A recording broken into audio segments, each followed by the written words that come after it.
Yeah, dude, I appreciate you sitting down with us.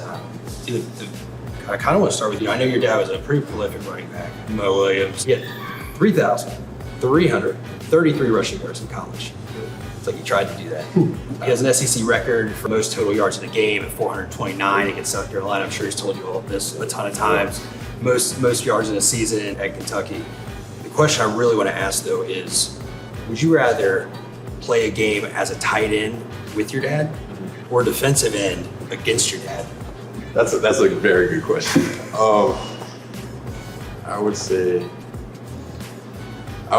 defensive end, with against my dad. Because I always roughing him up. He's just hit 50 now. I mean, if he sees this, he's not gonna like that. But he's turning an old man, so I always just roughing him up, and I'm like, man, like you don't want none of this, type of energy. So it's good, Remember maybe some of those times he yelled at you? Maybe a few shots back. Yeah.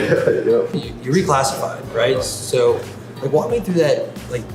One, the decision to do it, but two, the process. How early in high school did you have to start taking extra classes or whatever you had to do to have that option? How'd that all go down? Okay, so initially, going into my junior season, it wasn't even a thought. Honestly, I started thinking about it more until my last, I want to say 2 to 3 games. Okay. And then I made the decision my, final game of junior season. As far as what I had to do, I would say, it's like what you would imagine. It's just a crap ton of work. I probably, within 4 months, I had to, do a year's worth of classes on top of what I was already doing. So, Benjamin's a very rigorous school. Yeah. So you could just imagine. So. I'm smiling because I had the same experience when I was going into 8th grade. I was at boarding school and I went to wrestle on varsity. I knew I had the spot, and they basically that year made a rule because it was a small school, so middle and high school were combined. They're like, no, you can't do varsity sports in middle school. So being the kid I was like, okay, well, how do I get to high school over the summer? Yeah. So I did the same thing, 6 classes online, all of 8th grade in 3 months. So that's dedication though, man. That's I don't think a lot of people at 16, 17 are thinking that far ahead about their career and hey, let me do some what's the word, delayed gratification, work harder now because I'm thinking about that career. That is a good question. I don't know how y'all come up with that. I literally just too much free time on the internet. Are you a ranch or blue cheese guy? Ranch. We have a whole that ranch over there. Our tight end room has a whole little argument about which one's better, ranch or blue cheese. I have the same thing with my girlfriend. I'm gonna eat the blue cheese this time, but that's not normal. Real question is how's your technique on the flats? Are you one of these guys? You break the bone out? Kind of switch it up. I kind of just either rip all the meat off or just. Oh, dude. We had to. I watched Rizzy teach this to Otto the other day, right? Or no, sorry, to Lucas. Pull it off, get the one in there. I don't know how to pull it for. Oh yeah. Probably it's gonna look way grosser on camera than it feels, but it's all right. Kev's laughing in the background. No. No, I've seen people on social media, one go, just straight bone. Changed my life, dude. Once I figured out you can eat them one-handed, game changer. So let me ask you this, and then we'll dive into the real hard-headed questions. But winner gets $1 million. It's a tournament, whatever. But you get to pick what game y'all are going to play or what you're going to compete in. What would you pick? It could be video game, it could be activity, anything you want. Connect 4. Easy. Connect 4. I'm undefeated against everybody since I moved to Tallahassee. Are you allowed to tell me? Is a strategy?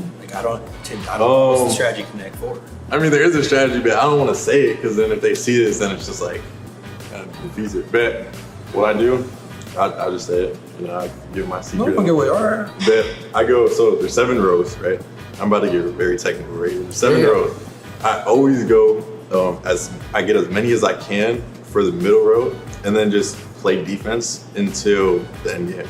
Because the game goes on, somebody's bound to win. Yeah. If you're in that middle row, there's a lot of opportunities for 2-ways and gotcha. Stuff that people are missing. So yeah, so it's almost like you're playing in between the hashes, so you have the most room on either side. Exactly that. So yeah, that's my strat.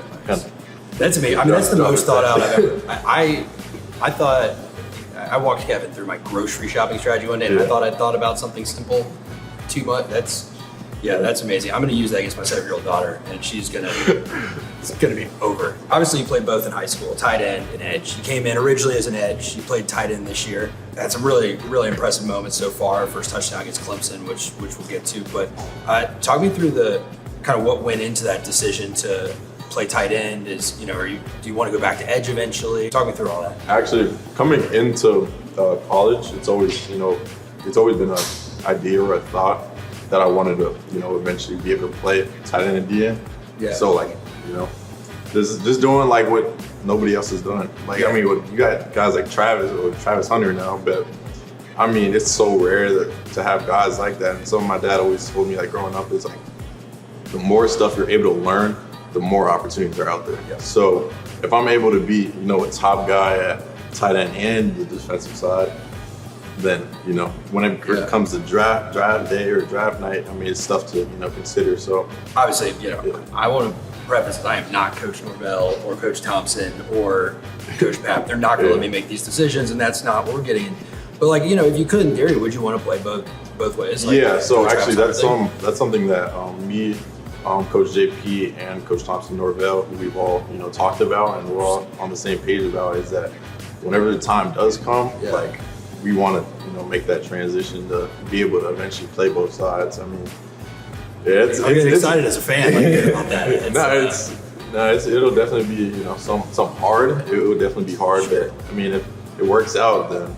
So was it? I guess then it was probably nice when you were being recruited to see the staff, having a history of guys playing two ways, like with Lundy. Before he got hurt, obviously they had him at linebacker. They'd get him some reps at fullback. So did that kind of play into the decision of where you were going, or was that later conversations once you got here? I always liked how they were always so open to the idea of offense and defense, and then they honored it.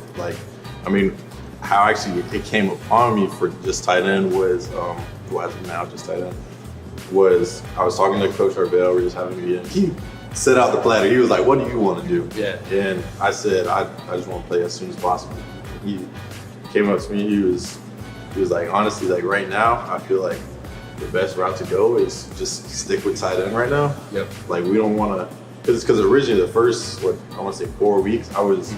One day I was going to tight end, one day I was going to defensive end, one day I was going to tight end. So it was I was never getting a full grasp of one thing. Right. So he pretty much told me, as of now with your body weight, he said, I think you should stick with tight end because tight end will you could play this year. For sure. As we saw. Yeah. So he was like, you'll be able to make a more of an immediate impact.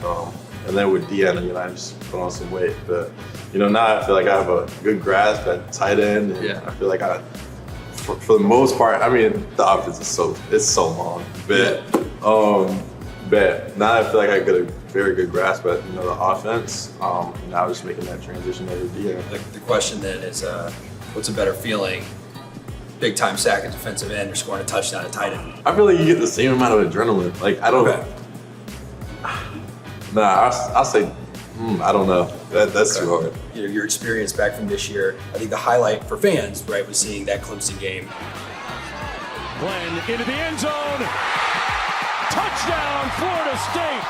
What a grab by Williams. What was that feeling like in the moment, and what did it feel like when you jumped up? In the moment, I was like, so much stuff went through my mind. I was like, man, did I actually just catch that? Yeah. Next, I was like, I hope there's no flags. Next, I was like, what do I do? We have a thing where me and Landon, both touchdowns, we went put our hands up because we didn't know what to do. There's so much going on, and it was just something to laugh about, and it was it's just a surreal feeling. If I were to say what's next for Amaree Williams, we're gonna probably see you continue to shine. I defensive end. Yeah, so I get defensive end reps on the weekends. Actually, I would get better practices on this for the younger guys. I still get You said the Dookie Bowl. We're okay. familiar with the Dookie Bowl. Okay. I ain't know. For those of y'all that don't know, that's the Sunday scrimmage. You guys get out there, and it's the younger guys get to go at it. So Taylor Rodemaker told us about that. I'll give him a on the weekend I get defensive end reps, and I mean I hold my own against full-time offensive linemen. I feel like I still do good. So that's awesome, man. Well, appreciate you sitting down with us and enjoying some wings here at Bowden's, and yeah, man, we're very excited for what's next from Amaree Williams. Yes, sir. Appreciate it.